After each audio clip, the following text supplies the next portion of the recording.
हरे Krishna. Gita chapter 1 श्लोक number 6।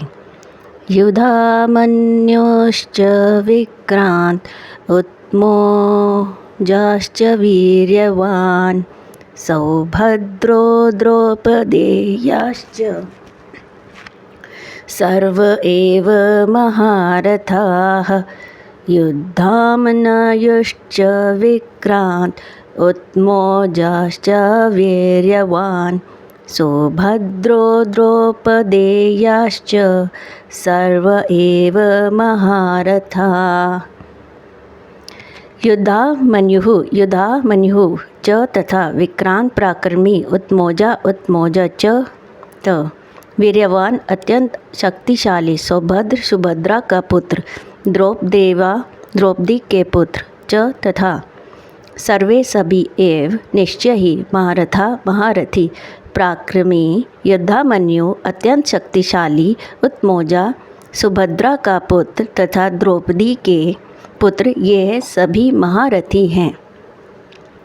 अस्माक्तु विशिष्टा य तानि बोध द्विजो तम नायका मम सैन्यस्य संज्ञार्थं तान्वब्रीमि ते।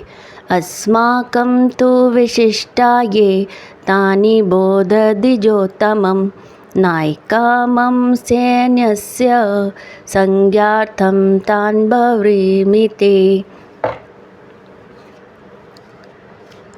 अस्माकं हमारे, तू लेकिन विशिष्टा विशेष शक्तिशाली यह जो तात उनको निबोध जरा जान लीजिए, जानकारी प्राप्त कर लें। द्विज उत्तम हे ब्राह्मण श्रेष्ठ नायका सेनापति कप्तान मम मेरी सैन्यस्य सेना के संज्ञा अर्थात सूचना के लिए तात उन्हें ब्रवीमि बता रहा हूँ ते आपको।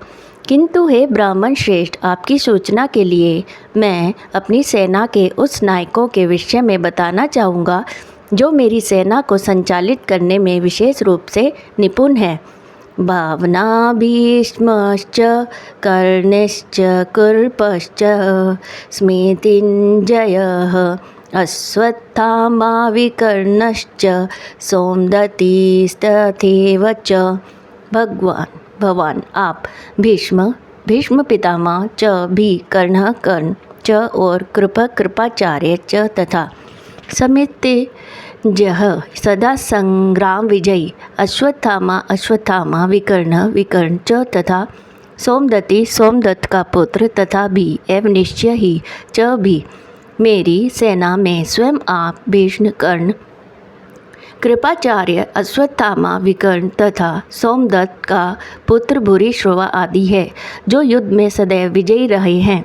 तात्पर्य दुर्योधन उन आदित्य युद्ध वीरों का उल्लेख करता है जो सदैव विजयी होते रहे हैं।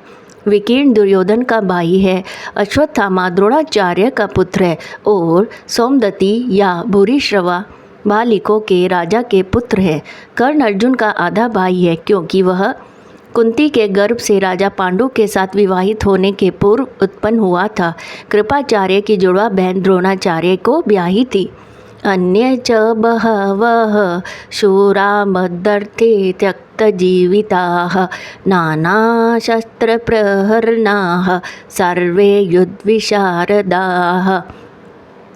अन्य सब च भी बहव अनेक शूरा वीर अतः अर्थे मेरे लिए त्यक्त जीविता जीवन का उत्सर्ग करने वाला नाना अनेक शस्त्र आयुध प्रहरना से युक्त सुसज्जित सर्वे सभी युद्ध विशारदा युद्ध विद्या में निपुण ऐसे अन्य अनेक वीर भी हैं जो मेरे लिए अपना जीवन त्याग करने के लिए उद्यत हैं।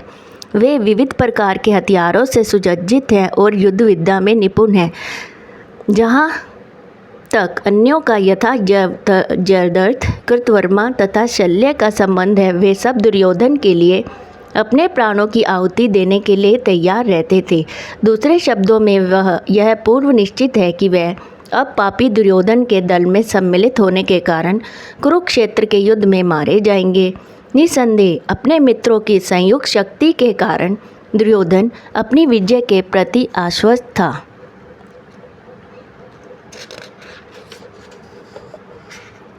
अपर्याप्तं तस्माकं बलं भीष्माभिरर्षितं पर्याप्तं तिव्दमेतेषा बलं भीमाभिरर्षितम्। अपर्याप्तम अप्रिमेय तत्व है, अस्माक हमारी,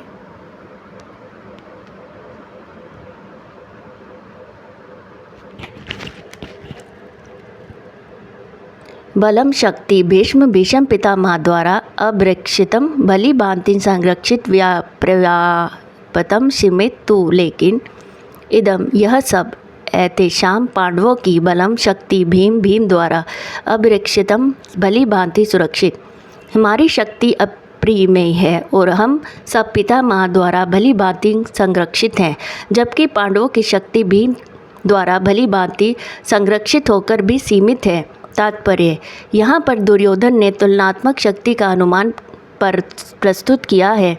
वह सोचता है कि अत्यंत अनुभवी सेना नायक भीष्म पितामह के द्वारा विशेष रूप से संरक्षित होने के कारण उनकी सशस्त्र सेनाओं की शक्ति अप्रिमेय है।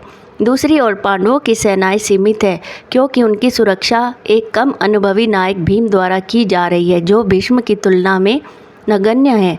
दुर्योधन सदैव भीम से ईर्ष्या करता था, क्योंकि वह जानता था कि यदि उसकी मृत्यु कभी हुई भी तो वह भीम के द्वारा ही होगी, किंतु साथ ही उसे दृढ़ विश्वास था कि भीष्म की उपस्थिति में उसकी विजय निश्चित है, क्योंकि भीष्म कहीं अधिक उत्कृष्ट सेनापति है, वह युद्ध में विजयी होगा, यह उसका दृढ़ निश्चय था। अयनेषु च सर्वेषु यथा भागवमस्थिताः भीष्माभिरक्षन्तु भवन्तः एव हि। अयनेषु मोर्चों में च भी सर्वेषु सर्वत्र यथा भागम अपने आप स्थानों में अवस्थिता स्थित भीष्म पितामह की एक निश्चय ही अभिरक्षन्तु सहायता करनी चाहिए, भवंत आप, सर्वे सबके साथ, एव ही निश्चय ही। अतः सैन्य व्यूह में अपने अपने मोर्चों पर खड़े रहकर आप सभी भीष्म पितामह को पूरी सहायता दें। तात्पर्य, भीष्म पितामह के शौर्य की प्रशंसा करने के बाद दुर्योधन ने सोचा कि कहीं अन्य योद्धा यह ना समझ ले कि उन्हें कम महत्व दिया जा रहा है। अतः दुर्योधन ने अपने सहज कूटनीतिक ढंग से स्थिति संभालने के उद्देश्य से उपयुक्त शब्द कहे। उसने बलपूर्वक कहा कि भीष्मदेव निस्संदेह महानतम योद्धा है, किंतु अब वह वृद्ध हो चुके हैं, अतः प्रत्येक सैनिक को चाहिए कि चारों ओर से उनकी सुरक्षा का विशेष ध्यान रखें। हो सकता है कि वह किसी एक दिशा में युद्ध करने में लग जाएं और शत्रु इस व्यस्तता का लाभ उठा ले, अतः ये आवश्यक है कि अन्य योद्धा मोर्चा पर अपनी अपनी स्थिति पर अडिग रहें और शत्रु का व्यूह न तोड़ने दें। दुर्योधन को पूर्ण विश्वास था कि कुरुओं की विजय भीष्मदेव की उपस्थिति पर निर्भर थी। उसे युद्ध में भीष्मदेव तथा द्रोणाचार्य के पूर्ण सहयोग की आशा थी, क्योंकि वह अच्छी तरह जानता था कि इन दोनों ने उस समय एक शब्द भी नहीं कहा था जब अर्जुन की पत्नी द्रौपदी की असहाय अवस्था में भरी सभा में नग्न किया जा रहा था और जब उसने उन्हें न्याय की भीख मांगी थी। यह जानते हुए भी इन दोनों सेनापतियों के मन में पांडवों के लिए स्नेह था। दुर्योधन की आशा थी कि वह स्नेह को उसी तरह त्याग देंगे जिस तरह उन्होंने धृतक्रीड़ा के अवसर पर किया था। हरे कृष्ण।